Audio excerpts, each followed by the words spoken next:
দেখ 4-5 দিনে কোনো পরিবর্তন আসে কিনা। এই গাছটা কাটা ফেলানো দরকার। এই গাছটার উপরে থেকে এই জায়গাটুকু নষ্ট হয়ে গেছে।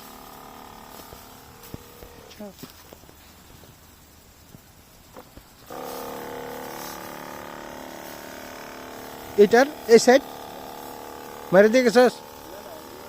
ও এদিকে আসবি।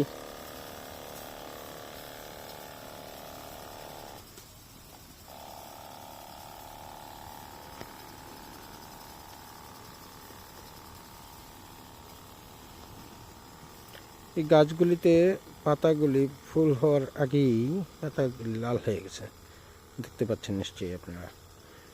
এইটার জন্যে নতুন একটা ফাঙ্গিসাইড ইউজ করা হচ্ছে। দেখা যাক কি ফল হয়। এটা নর্মালি ফাঙ্গাসের কারণে হয়ে থাকে।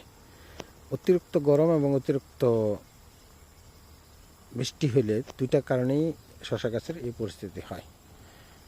খুব সেন্সিটিভ গাছ তো, সেই জন্যে। ভালো থাকেন সবাই।